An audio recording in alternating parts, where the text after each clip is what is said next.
સ્થળાંતરની અસરનો અભ્યાસ કરવાનો છે। અગાઉ આપણે જે સ્થળાંતર છે ક્યાં કારણે થાય છે, કયા પરિબળો અસર કરે છે જેને કારણે સ્થળાંતર ઉદ્ભવે છે।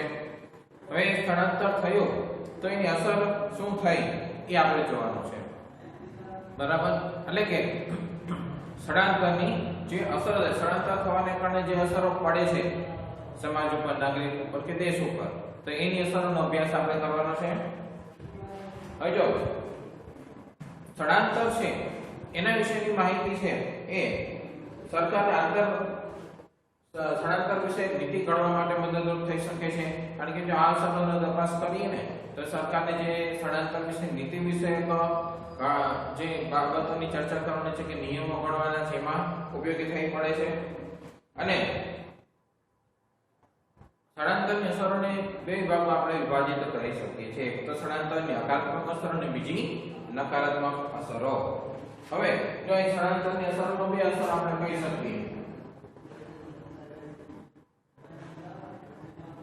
સ્થળાંતરની અસરો, બરાબર, એમાં એક હકારાત્મક છે અસર અને બીજી નકારાત્મક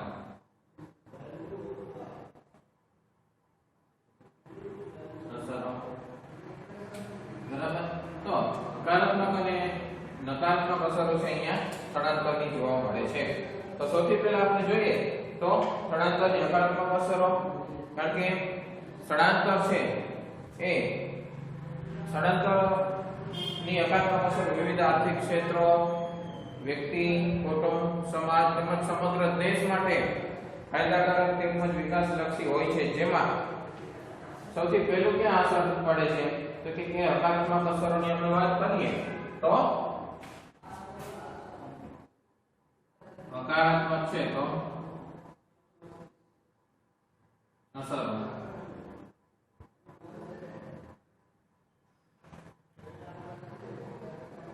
તેમાં પહેલું આર્થિક આવકમાં વૃદ્ધિ, આર્થિક વૃદ્ધિ અથવા તો આવકમાં વૃદ્ધિ,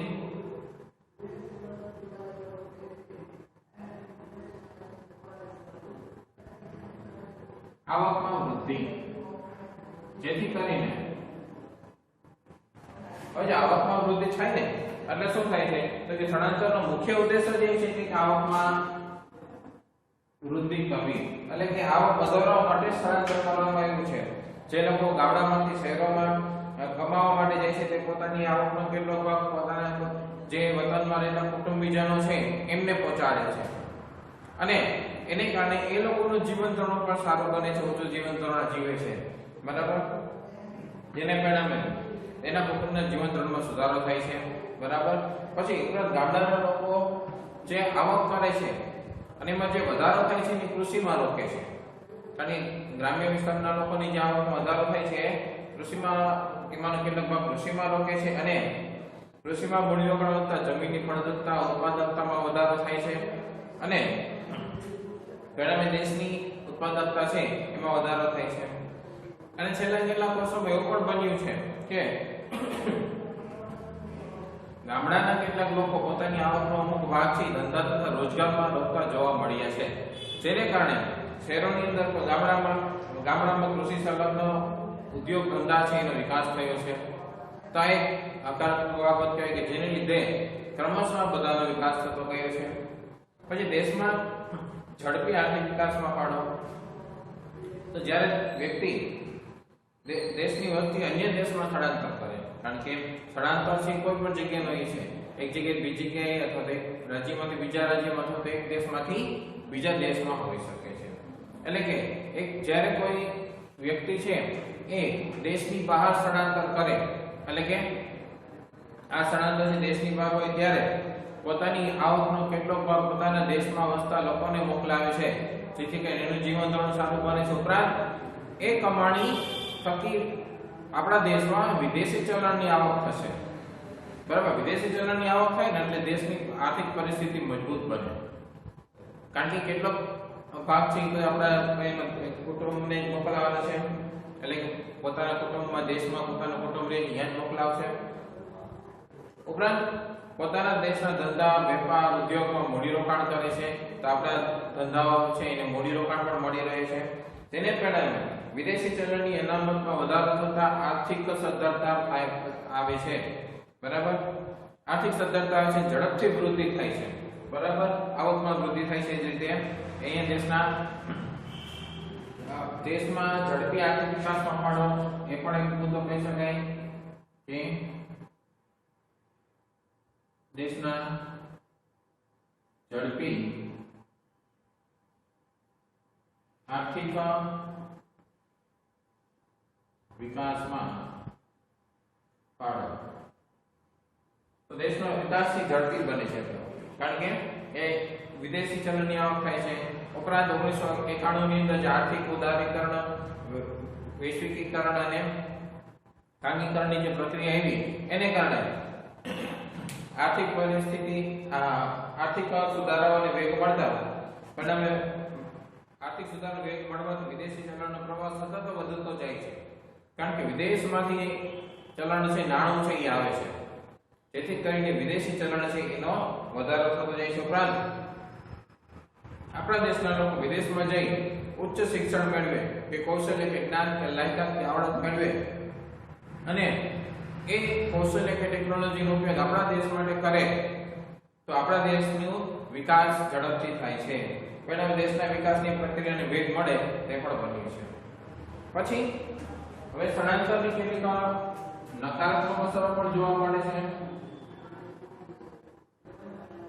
બરાબર,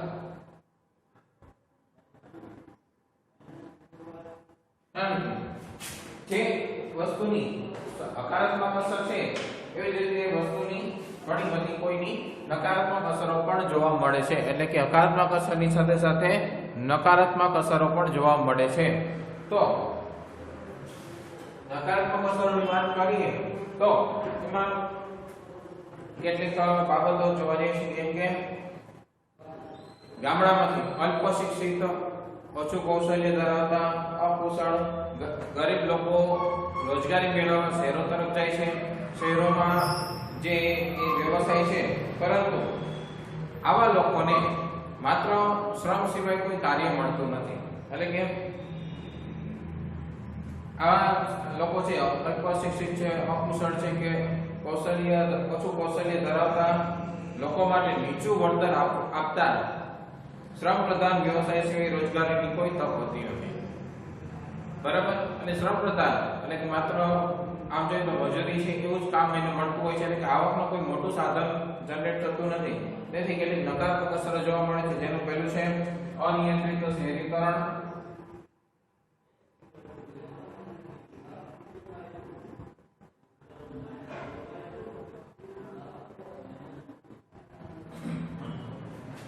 અનિયંત્રિત શહેરીકરણ.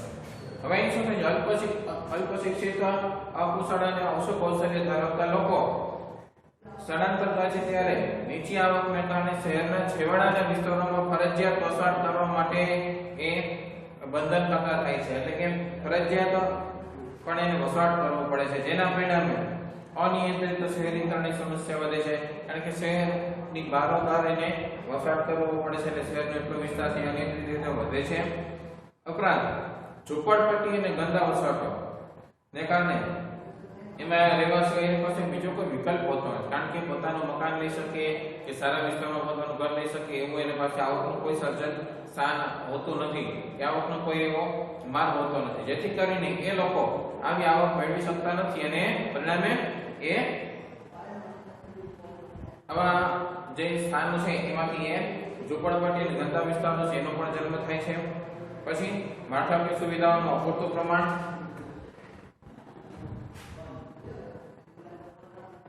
માળખાકીય સુવિધાઓનું અપૂરતું પ્રમાણ.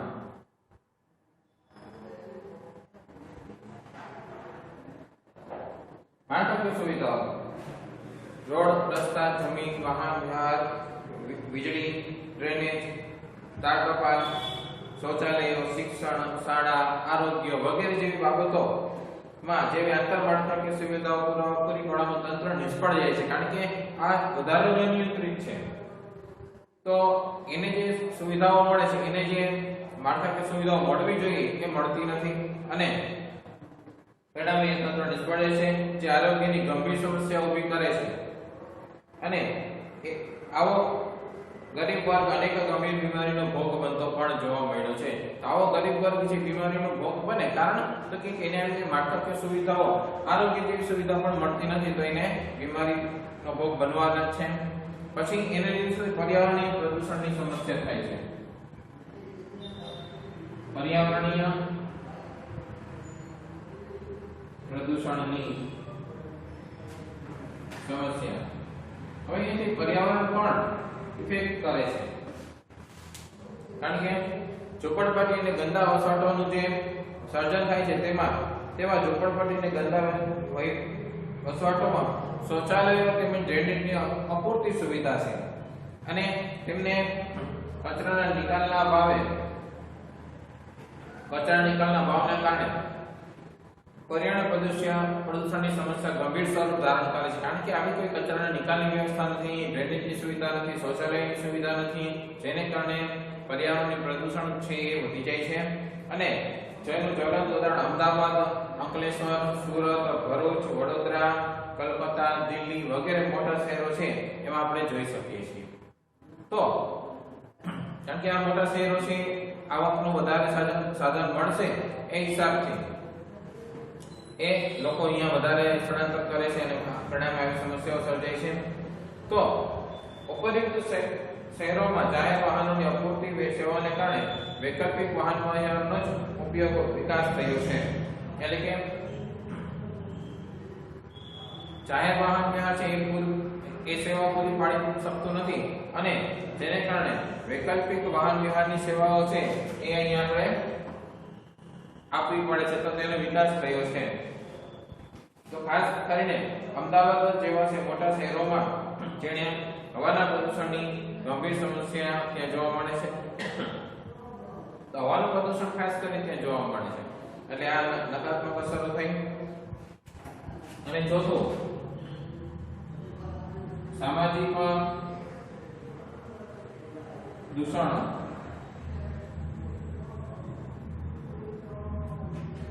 કારણ કે સમાજનો એક ભાગ તરીકે છે આવા લોકો છે કે ગંદા વસ્તુઓ એ પણ સમાજનો એક ભાગ છે, અને ગામડામાંથી સ્થળાંતર કરીને ત્યાં વસેલા લોકો આવે છે, અને તેઓ તેમની અપેક્ષાના પ્રમાણમાં કે નિયમિત સ્વરૂપે આવક કે રોજગારી પ્રાપ્ત ન થતા અસામાજિક પ્રવૃત્તિઓ, ચોરી, લૂંટફાટ જેવી પ્રવૃત્તિઓ તરફ દોરાય છે, અને જેથી મોટા શહેરોની સામાજિક સમતુલા પણ ખોરવાતી જોવા મળે છે. તો ઉપરાંત શહેરીકરણને કારણે ભાષાને પરપ્રાંતીય લોકો આવતા હોય છે, તેથી ભાષા અને સંસ્કૃતિને કારણે પણ ઝઘડાઓ અને ઘર્ષણ પણ જોવા મળે છે. આ બધી સમસ્યાઓ છે એ શહેરીકરણની અંદર જોવા મળે છે. બરાબર, જેને આપણે હકારાત્મક અને નકારાત્મક અસર તરીકે ચર્ચા કરી. ત્યાર પછી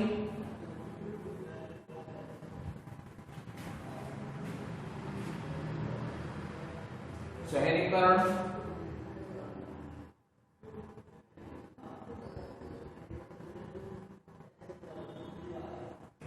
એટલે કે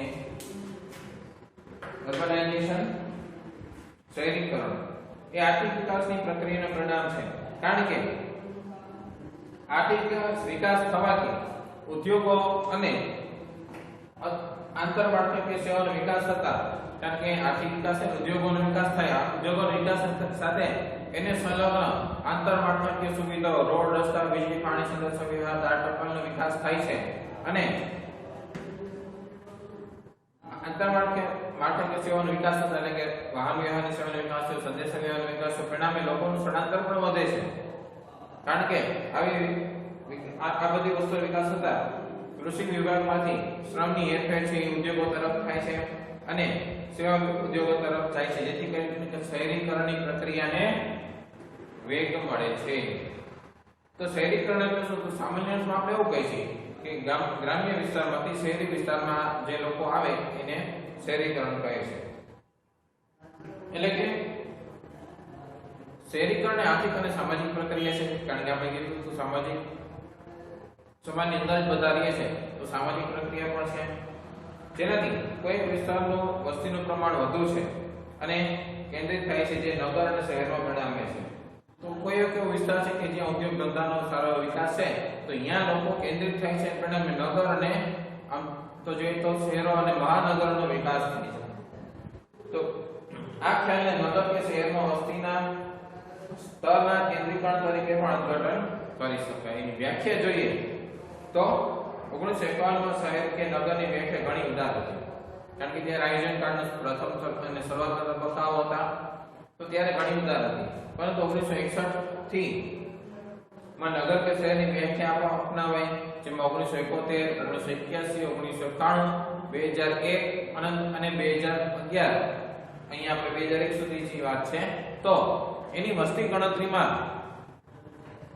જે વ્યાખ્યા આપવામાં આવી તે મુજબ, અને આ બધા વર્ષો કેવા છે વસ્તી ગણતરીના છે, તો એને આધારે વ્યાખ્યા આપવામાં આવી, જેમાં એવા બધા વિસ્તારો કે જ્યાં મ્યુનિસિપાલિટીની કોર્પોરેશન, કેન્ટોનમેન્ટ બોર્ડ અથવા તો નોટિફાઈડ ટાઉન્સ એરિયા કમિટી એટલે કે નિર્દિષ્ટ વિસ્તાર સમિતિ હોય પહેલું.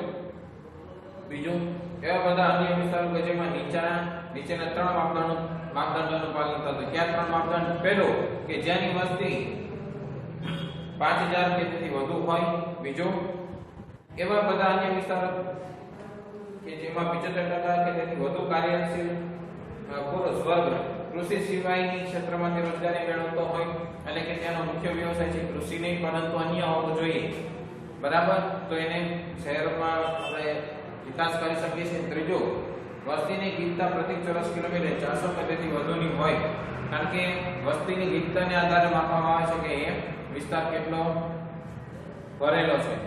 તો પ્રતિ ચોરસ કિલોમીટર 400 થી કે તેથી વધુ વસ્તી હોવી જોઈએ, તો એને આપણે શહેર કહી શકીએ છીએ. એટલે શહેરીકરણની આવી વ્યાખ્યા બનાવવામાં આવી. તો વિશ્વમાં ઔદ્યોગિકરણને લીધે શહેરીકરણનું પ્રમાણ વધ્યું અને આ જ રીતે વિશ્વમાં વૈશ્વિકીકરણ છે, ઔદ્યોગિકરણની પ્રક્રિયા ચાલુ રહી, તો 2050 સુધીમાં વિશ્વની 2/3 જેટલી વસ્તી શહેરોમાં વસતી હશે. તો એવો એક અંદાજ છે કે આ પ્રક્રિયા જે ચાલુ છે આ જ દર ચાલુ રહેશે, તો 2050 સુધીમાં વિશ્વની 2/3 ભાગની એટલે કે મોટા ભાગની વસ્તી શહેરોમાં વસતી હશે. તો ભારતમાં બ્રિટિશ શાસન દરમિયાન શહેરોનો કંઈ બહુ વિકાસ ન થયો, કારણ કે ઉદ્યોગ ધંધાનો વિકાસ નહોતો થયો, પરિણામે લોકોને કોઈ એવું આકર્ષક પરિબળ નહોતું લાગતું કે ત્યાં શહેરો તરફ સ્થળાંતર કરે. પરિણામે ત્યારે જે શહેરીકરણનો દર હતો કે સ્થળાંતરનો દર હતો નહીવત કે ખૂબ ઓછો. તો ભારતની શહેરીકરણની પ્રક્રિયા ખૂબ જ ધીમી હતી, પરંતુ આઝાદી બાદ સરકારે ઉદ્યોગોને પ્રોત્સાહન આપતા અને ઔદ્યોગિકરણની પ્રક્રિયા ઝડપી બનતા શહેરીકરણ થવા પામ્યું. જોકે શહેરીકરણની પ્રક્રિયા ધીમી હતી, પરંતુ 1991 ની જે આર્થિક ઉદારનીતિ આવી, જેને કારણે ઔદ્યોગિકરણને પ્રોત્સાહન મળવાથી ત્યાં વધુ નીતિ ઉદાર બનાવવાની ઉદ્યોગોની સ્થાપના માટે અનેકવિધ પ્રોત્સાહનો શહેરોમાં આપવામાં આવ્યા અને ઔદ્યોગિકરણને પ્રોત્સાહન આપવાની નીતિ વધુ ઉદાર બની. ઉપરાંત સેવા વિભાગને પ્રોત્સાહન આપવાની નીતિને કારણે સેવા વિભાગનો પણ વિકાસ થયો, કારણ કે ઉદ્યોગ અને ઉદ્યોગ સાથે સંલગ્ન સેવાઓ એનો પણ વિકાસ થયો. પણ અને આવા સેવા વિભાગનો પણ આ જ સમય દરમિયાન ઝડપી વિકાસ થતા શહેરીકરણની પ્રક્રિયાને વેગ મળ્યો, એટલે કે એની સાથેની એની જે સંલગ્ન સેવાઓ છે એને પણ વિકાસ મળ્યો, એટલે પ્રક્રિયા સરળ થતી જાય અને વિકાસ થાય એટલે પ્રક્રિયા સરળ થતી જાય. તો સામાન્ય રીતે 3 પ્રકારે શહેરીકરણ થવા પામે છે, બરાબર, 3 પ્રકારે શહેરીકરણ થવા પામે છે કે જેમાં જોઈએ તો નગર કે શહેરના વિસ્તારમાં મૃત્યુદર કરતા જન્મદર વધુ હોવાને કારણે શહેરમાં વસ્તીનું પ્રમાણ વધે છે અને કુદરતી વસ્તી વધારો કહે છે, કારણ કે જન્મદરનું પ્રમાણ છે આમ જોઈએ તો વધુ છે, મૃત્યુદરનું પ્રમાણ ઓછું છે. એનું કારણ આરોગ્યની સુવિધા. સારું આરોગ્ય મળતું હોય એટલે લોકો છે સામાન્ય બીમારીથી મૃત્યુ પામતા નથી અને એટલે મૃત્યુદરનું પ્રમાણ એમ ઘટે છે. બીજું, જન્મદરનું પ્રમાણ વધે છે. ઉપરાંત જે બાળકના જન્મ પહેલા જે સુવિધાઓ મળતી હોય એ સુવિધાઓ મળતી હોય છે, એટલે અને રેગ્યુલર એની દેખરેખ થતી હોય છે, એટલે કે નવા જન્મેલા બાળકોના મૃત્યુની સંખ્યામાં પણ ઘટાડો જોવા મળે છે. એટલે ઊંચો જન્મદર, નીચો મૃત્યુદર એના મને કારણભૂત છે. પછી ગ્રામ અને નગર વિસ્તારની વ્યાખ્યામાં ફેરફાર થતા કેટલાક ગામો વિસ્તાર ગ્રામ વિસ્તાર નગરમાં વિસ્તારમાં સમાવેશ થઈ જાય છે, કારણ કે જે શહેરની આજુબાજુના વિસ્તારો છે હવે શહેરનો વિકાસ થતા એ શહેરમાં સમાવેશ થઈ જાય છે. તેથી નગર વિસ્તારની વસ્તી વધે છે, જેમ કે અમદાવાદ, વડોદરા, સુરત, રાજકોટ વગેરે શહેરોમાં આ રીતે પરિસ્થિતિ જોવા મળે છે. ગ્રામ્ય વિસ્તારમાંથી નગર વિસ્તારમાં લોકો મોટી સંખ્યામાં સ્થળાંતર પામે અને શહેરી વિસ્તારમાં વધારો થાય છે. એટલે કે આ બધા કારણોથી શહેરીકરણ છે એની પ્રક્રિયાને વેગ મળે છે, શહેરની સંખ્યામાં વધારો થાય છે. તો આ અભ્યાસના તારણ સ્વરૂપે કહી શકાય કે આઝાદી બાદ ભારતમાં શહેરીકરણની પ્રક્રિયા શરૂ થઈ હતી, પરંતુ આની મેજર ઇફેક્ટ છે એ તો 1991 ના જે આર્થિક સુધારા આવ્યા, કારણ કે એ સમયને 1991 નો સમય છે એને આર્થિક સુધારાઓનો સમય તરીકે ઓળખવામાં આવે છે. એટલે જે આર્થિક સુધારાઓ કરવામાં આવ્યા ત્યાંથી આ પ્રક્રિયા છે એને ઝડપથી વેગ મળ્યો છે. આપણે એવું કહી શકીએ છીએ કે આ પ્રક્રિયા છે એની ઝડપી બની છે. હવે એ બાબતને આપણે આંકડાકીય માહિતીમાં રજૂ કરવી તેવી રીતે કરી શકીએ કે 1961 માં જે શહેરી વસ્તીનું ટકાવારી પ્રમાણ હતું કે જે 17.97% અને અંદાજે 18% હતું શહેરી વસ્તીનું પ્રમાણ, જે 1971 માં 19.91, 1981 માં 23.34, 1991 માં 25.32, 2001 માં 27.86 અને 2011 માં 31.16, એટલે અંદાજે 32% વસ્તી 2011 ની વસ્તી ગણતરી પ્રમાણે શહેરોમાં વસે છે.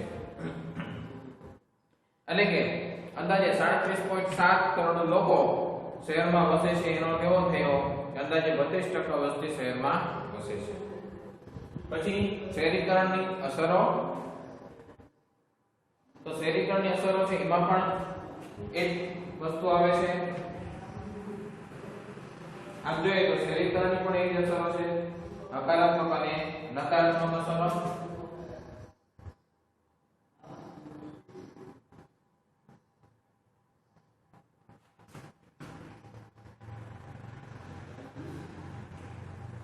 શહેરીકરણની અસરો એમાં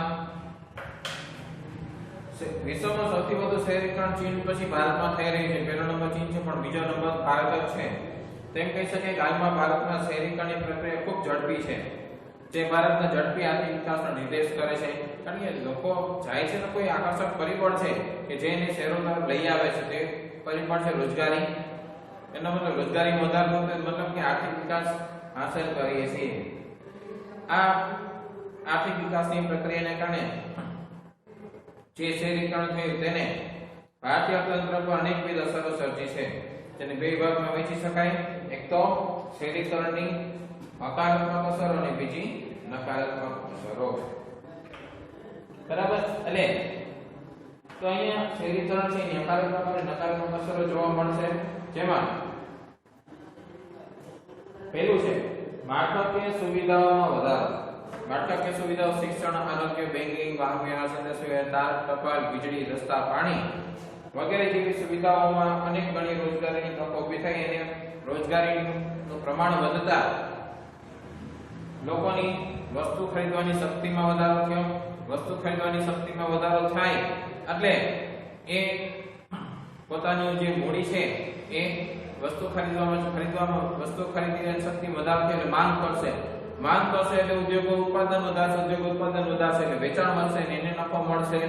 પરિણામે આ પ્રક્રિયા સતત ચાલુ રહે છે અને અનેક નવા ઉદ્યોગોની સ્થાપવાની શહેરોમાં અનિવાર્યતા ઊભી થતા અને નવા ઉદ્યોગો પણ સ્થપાયા. કારણ કે હવે જો શું થયું તો રોજગારી વધી એટલે લોકોની પોતાની ખરીદ શક્તિ વધારી, કારણ કે એની પાસે આવક વધી.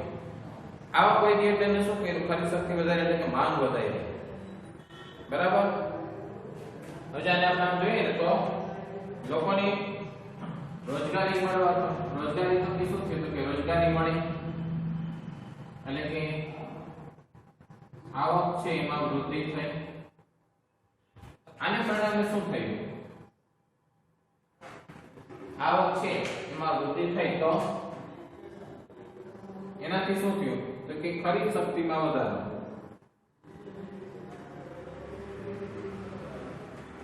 લોકોની ખરીદ શક્તિમાં વધારો થયો, એટલે કે લોકો વધારે વસ્તુની માંગ કરતા થઈ ગયા. હવે ખરીદ શક્તિમાં વધારો થવાથી શું થયું? તો કે નવા ઉદ્યોગોની સ્થાપના થઈ. બરાબર, ખરીદ શક્તિમાં વધારો થાય એને કારણે શું થયું? તો કે નવા ઉદ્યોગો ની સ્થાપના થઈ. કારણ કે માંગ વધારે છે, ખરીદ શક્તિ વધી એટલે માંગ વધી, માંગ વધે એટલે શું થાય? તો ઉદ્યોગોની સંખ્યા વધારે, ઉદ્યોગોની સંખ્યા વધારે એટલે શું થાય? તો કે રોજગારીમાં વૃદ્ધિ થાય. બરાબર, કારણ કે અહીંયા ઉદ્યોગો સ્થાપવાના તો ઉદ્યોગ એકદમ તો નહીં ચાલવાના, એની શ્રમની, લોકોની, કૌશલ્ય ધરાવતા લોકોની જરૂરિયાત પડવાની, એટલે આવક, રોજગારી વધી, રોજગારી વધે એટલે આવક વધે, એની ખરીદ શક્તિ વધે, ઉદ્યોગો નવા વધે, વળી રોજગારી વધે. આ ચક્ર ચાલ્યા રાખે. બરાબર, કે જે અર્થતંત્રને ગતિમાન રાખે છે. બીજું, ગરીબીમાં ઘટાડો. કારણ કે ગરીબી અને બેરોજગારી એકબીજા સાથે સંકળાયેલા છે. એટલે કે રોજગારી મળે એટલે શું થાય? આવક વધે છે. આવક વધે એટલે ગરીબીમાં આપોઆપ ઘટાડો થાય છે. કારણ કે ગરીબો મોટા ભાગે એવા જ લોકો છે જેમની પાસે કોઈ આવક સર્જનનું સાધન નથી કે આવક મળતી નથી. હવે આવક મળે છે અને અથવા જેને મળે છે એટલે વધુ મળતી થાય, મતલબ કે જે જીવન ધોરણ જીવતા હતા એનાથી થોડું સારું જીવન ધોરણ હવે જીવશે, જેને કારણે ગરીબીમાં ઘટાડો જોવા મળે છે. એટલે કે ગ્રામ્ય ઉપરાંત ગ્રામ્ય બેકાર અને ગરીબ વસ્તીમાં પણ શહેરોમાં આવતા તેમની પણ યોગ્યતા મુજબ એમને કામ મળે છે, એટલે ગ્રામ્ય વિસ્તારમાંથી પણ એની વસ્તીનું ભારણ ઘટે છે, કૃષિ ઉપરનું ભારણ ઘટે છે અને ગરીબી છે એમાં ઘટાડો જોવા મળે છે. સાંસ્કૃતિક વિકાસ તો શહેરોની અંદર જોઈએ તો શિક્ષણની સુવિધાઓ ઉપલબ્ધ બનતી હોવાથી માનવી શિક્ષણના માધ્યમ દ્વારા પોતાનો સર્વાંગીપણે વિકાસ સાધી શકે છે. શિક્ષણ થકી પોતાનો વિકાસ સાધી શકે છે અને સમાજને સુસંસ્કૃત માનવની ભેટ આપી શકે છે. કારણ કે સમાજને સુસંસ્કૃત માનવની ભેટ આપવી એ પણ આપણી ભારતીય નાગરિક તરીકે આપણી ફરજ છે, તો આપણે એ વસ્તુ પણ કરી શકીએ છીએ. અને આ ઉપરાંત જે વૈવિધ્યસભર વાંચનાલયો છે, બુક સ્ટોર્સ છે, તેમજ અન્ય સાંસ્કૃતિક વિકાસના કાર્યક્રમો પણ જે માનવી સંસ્કૃતિ છે, માનવીના સાંસ્કૃતિક વિકાસમાં મહત્વનો ભાગ ભજવે છે, એટલે એ પણ એટલા જ ઉપયોગી બને છે. પછી અત્યાધુનિક આરોગ્યની સેવાઓ. શહેરીકરણની પ્રક્રિયાને પરિણામે શહેરની વસ્તી વધારો થતા તેમની સાથે સાથે આરોગ્યની સુવિધાઓમાં પણ વધારો થતો જોવા મળ્યો છે. જ્યારે જોઈએ તો અમદાવાદ જેવા મોટા શહેરોમાં અત્યાધુનિક મલ્ટી સ્પેશિયાલિટી હોસ્પિટલોનો વિકાસ થયો છે. તો એ કેવી હોય તો કે એની અંદર સામાન્ય દરેક રોગની સારવાર એક જ જગ્યાએ થઈ જાય. એક જ હોસ્પિટલની અંદર એટલા બધા વિભાગો હોય કે કોઈ પણ રોગ હોય તો તમે એટલે કે કોઈ પણ રોગ હોય તો એ જગ્યાએ એની સારવાર મળી શકે. એટલે કે જે બીમાર છે એને કોઈ બીજી જગ્યાએ જવાની કે ધક્કા ખાવાની જરૂરિયાત ન પડે, એક જ જગ્યામાં એની સારવાર મળી રહે છે. ઉપરાંત સરકાર તેમજ સ્થાનિક સ્વરાજ્યની સંસ્થાઓ પણ હોસ્પિટલો ઊભી કરે છે કે જે ખૂબ જ રાહત થતો મફતમાં આરોગ્યની સેવાઓ આપે છે, જેનો સીધો લાભ સમાજના ગરીબ અને મધ્યમ વર્ગને મળતા તેમના આરોગ્યમાં સુધારો થતા અને ઉત્પાદકતામાં વધારો થતા હકારાત્મક અસર પડી છે. કારણ કે આરોગ્ય સારું હોય ને એટલે ઉત્પાદકતા સારી છે. કારણ કે લોકોનું આરોગ્ય બગડશે નહીં તો એ નિયમિત રૂપે કામ કરશે, વ્યવસ્થિત અને શારીરિક અને માનસિક રીતે સ્વસ્થ હશે તો કાર્ય કરી શકશે, જેને કારણે ઉત્પાદકતામાં વધારો થાય છે. ઉદ્યોગોની ઉત્પાદકતા છે એમાં વધારો થાય છે.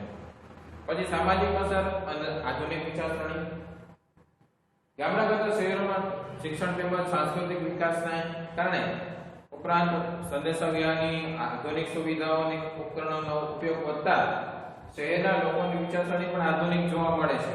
એટલે કે એ થોડોક આધુનિક વિચારસરણી એટલે રૂઢિગત વિચારસરણીથી આગળ અને આધુનિક વિચારસરણી અપનાવે છે.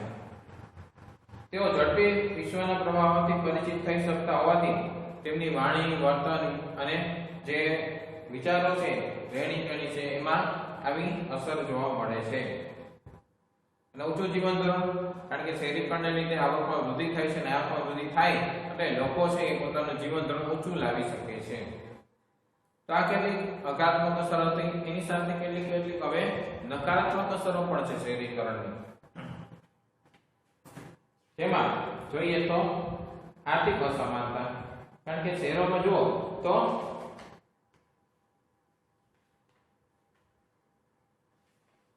આપણે શહેરોની અંદર જોઈએ તો કેટલીક આર્થિક અસમાનતાઓ પણ જોવા મળે છે. કારણ કે આર્થિક અસમાનતા શું કામ? તો કે લોકો છે, અમુક લોકો છે એની આવક ખૂબ વધારે છે, જ્યારે અમુક લોકો છે એની આવક ખૂબ ઓછી છે. કારણ કે એવા લોકો છે અહીંયા જે લોકોને કઈ વિશેષ કૌશલ્ય આવડત નથી, એવા લોકોની આવક ઓછી છે. પરિણામે આર્થિક અસમાનતા જોવા મળે છે. તો શહેરોમાં એક તરફ ઉચ્ચ શિક્ષણ પ્રાપ્ત કરેલા બૌદ્ધિક વર્ગ તેમજ સાંસ્કૃતિક એટલે સાહસિક નિયોજકો હોય છે, જે પોતાના ધંધા વ્યવસાયના માલિકો હોય છે અને જેમની આવકનું સ્તર છે ખૂબ જ ઊંચું હોય છે. આવા લોકો આવક છે વધુ મેળવતા હોય છે. જ્યારે બીજી તરફ ગામડામાં શહેરોમાં આવેલ અભણ ગરીબ અને શ્રમિક વર્ગ હોય છે, જેમને મજૂરી સિવાય અન્ય કોઈ કાર્ય છે એમાં કરી શકાતું ન હોય, તેમની આવક છે ખૂબ જ ઓછી હોય છે. પરિણામે એક વર્ગની આવક ખૂબ વધારે છે, એક વર્ગની આવક ખૂબ ઓછી છે. તો આર્થિક અસમાનતા અહીંયા જોવા મળે છે. બરાબર. બીજું સામાજિક અસમાનતા પણ જોવા મળે છે. એટલે કે આર્થિક અસમાનતાની સાથે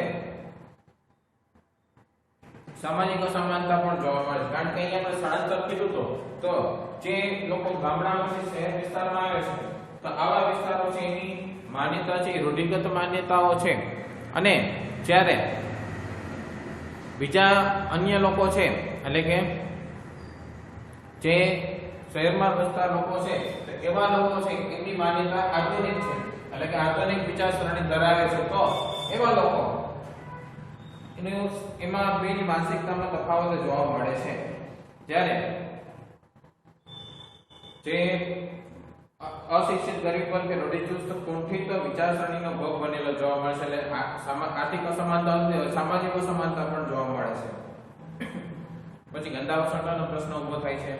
કારણ કે ગામડામાંથી શહેરોમાં આવતા શહેરી સમાજનો મજૂર વર્ગ ગરીબાઈને કારણે સારા એવા મકાન લઈ શકવાની એની જે ખરીદ શક્તિ ન હોવાને કારણે એ શહેરથી દૂર જે ગંદા વસવાટો છે, ઝૂંપડપટ્ટીના વિસ્તારો છે, એનો ફરજિયાત એમાં વસવાટ કરવો પડે છે. પરિણામે આવા વિસ્તારોનું પ્રમાણ વધે છે. એટલે કે આવા લોકો છે એ એવા વિસ્તારોમાં રહેવા માટે ફરજિયાતપણે વસવાટ કરવો પડે છે, જેને કારણે આવા વિસ્તારોની સંખ્યા વધે છે. આરોગ્યની સમસ્યા વધે છે, કારણ કે તંત્ર ત્યાં સુધી બધી પાયાની સગવડો પૂરી નથી પાડી શકતું, જેને કારણે આવા વિસ્તારો છે એ ત્યાંથી રોગચાળાનો પણ ફેલાવાની શક્યતા રહેલી છે. ત્યાર પછી કાયદો વ્યવસ્થાની સમસ્યા, કારણ કે આપણે પહેલા જ કીધું કે અનિયંત્રિત શહેરીકરણ, એટલે કે શહેરીકરણ છે અનિયંત્રિત થતું જોવા મળે છે. તો અનિયંત્રિત શહેરીકરણને કારણે વસ્તી વિસ્ફોટ ગંભીર સ્વરૂપ ધારણ કરે છે. કારણ કે વસ્તી તો વધવાની જ છે. એક તો જે લોકો સ્થળાંતર કરે છે, ઉપરાંત નવા જન્મ લેતા બાળકો છે તો એને પરિણામે વસ્તી છે એમાં સતત વધારો થાય છે, એટલે વસ્તી વિસ્ફોટ થાય છે. બરાબર. તો વસ્તી વિસ્ફોટ નું સ્વરૂપ ધારણ કરે, જેમ કે માથાદીઠ વાહનની સંખ્યા ખૂબ જ મોટા પ્રમાણમાં વધારો થતા ટ્રાફિકની સમસ્યા સતત વધતી જોવા મળે છે. માથાદીઠ વાહનોની સંખ્યા, કારણ કે વસ્તી વધશે એટલે વાહનોની સંખ્યા વધશે, કારણ કે લોકોને આવક જાવક કરવા માટે, પરિવહન કરવા માટે વાહનોની આવશ્યકતા ઊભી થશે. પરિણામે ખૂબ જ મોટા પ્રમાણમાં ટ્રાફિકની સમસ્યા ઉદ્ભવે છે. ટ્રાફિકની સમસ્યાને કારણે શું થશે તો કે એક તો લોકો છે એનો સમયનો બગાડ કરશે. રાજ્ય ટ્રાફિક હોય તો એ સરળતાથી જઈ શકતા નથી. ઉપરાંત એક તો સમયનો, એક તો નાણાંનો પણ બગાડ થશે, કારણ કે એને વધારે ઈંધણની જરૂર પડશે. ટ્રાફિક વાળા વિસ્તારોમાં ગાડીઓ ચલાવવાથી વધારે એની પેટ્રોલ ડીઝલ છે એનો ઉપયોગ થશે. પરિણામે જે પેટ્રોલ ડીઝલ છે એમાંથી જેટલી આપણે ઉર્જાનો ઉપયોગ કરવો જોઈએ ઉપયોગ કરી શકતા નથી, પણ એમ ઉર્જાનો વ્યય પણ થાય છે, બરાબર. ઉપરાંત પર્યાવરણની પ્રદૂષણની સમસ્યા વધે છે, કારણ કે વાહનોની સંખ્યા વધતા ધુમાડાની સંખ્યા વધશે, કાર્બન ડાયોક્સાઇડનું પ્રમાણ વાતાવરણમાં વધારે થશે અને જેના પરિણામે વાતાવરણ છે પ્રદૂષિત થાય છે. આવી સમસ્યાઓ છે એ થાય છે ટ્રાફિકની સમસ્યાને લીધે. ઉપરાંત રોજગારની પૂરતી તકો ન મળતા કે આવક ન મેળવી શકતા આવા લોકો છે અસામાજિક બાબતો છે એ તરફ દોરાય છે, જેમ કે ચોરી, લૂંટફાટ જેવી અસામાજિક છે ઘટનાઓ છે એના તરફ દોરાય છે.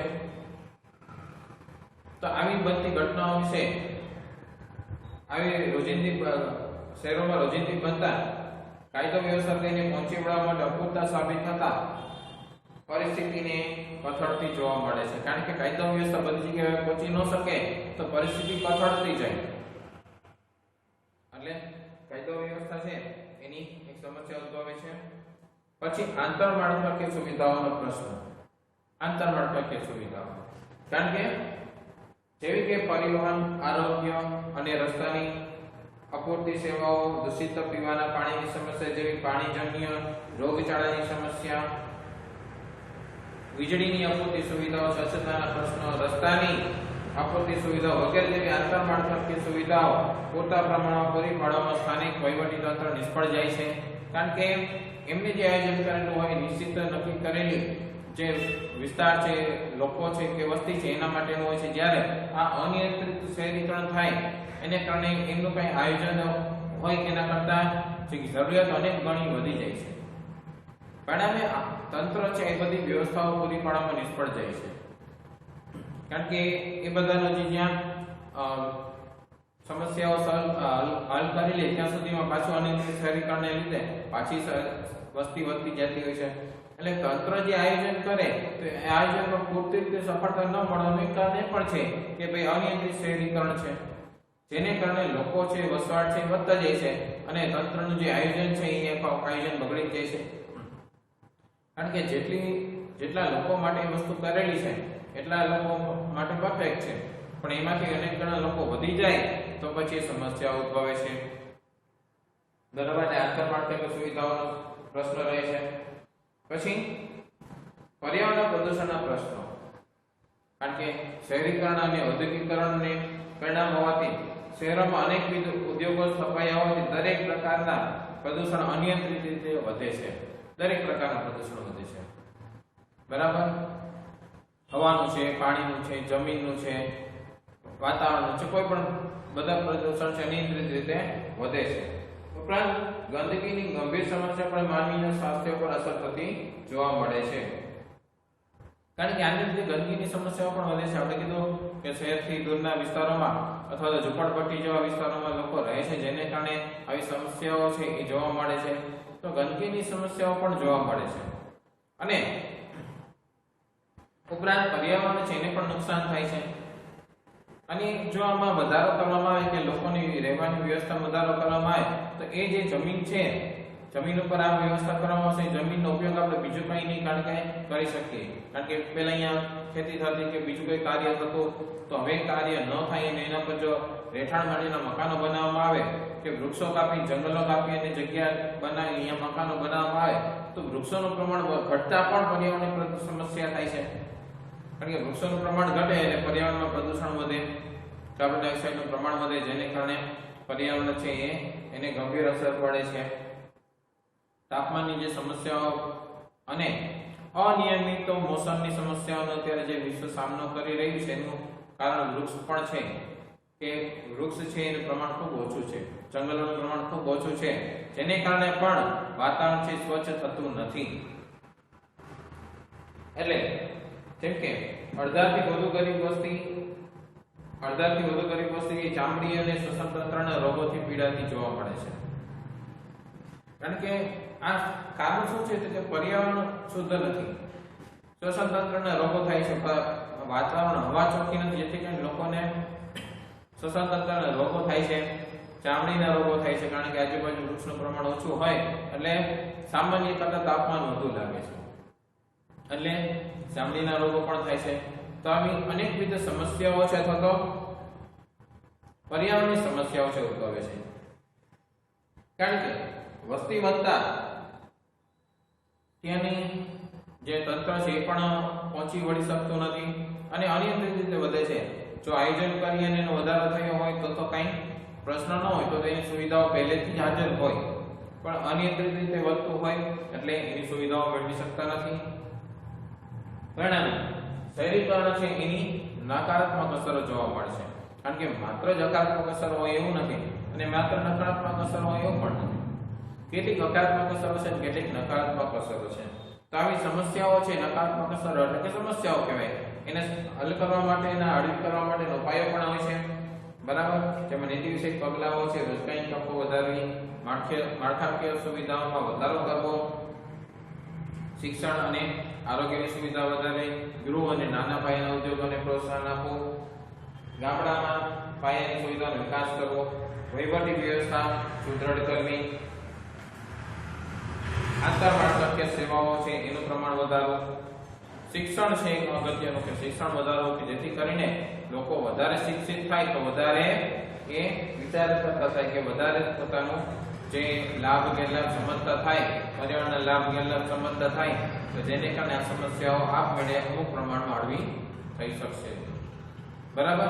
એટલે આ બધી સમસ્યાઓ આ રીતે હળવી થઈ શકે છે, એના ઉપાયો એ બધું છે એ થોડું હવે નેક્સ્ટ લેક્ચરમાં જશું. ત્યાં સુધી જે મુદ્દાઓ કાર્યમાં છે કે પરીક્ષાની દ્રષ્ટિએ મુદ્દાઓ ખૂબ જ અગત્યના છે તે બરાબર રીતે કરી લેવા કે જેથી કરીને એમાં કઈ વાંધો ન આવે. તો બાકીના મુદ્દાઓ છે આપણે નેક્સ્ટ લેક્ચરની અંદર જોશું.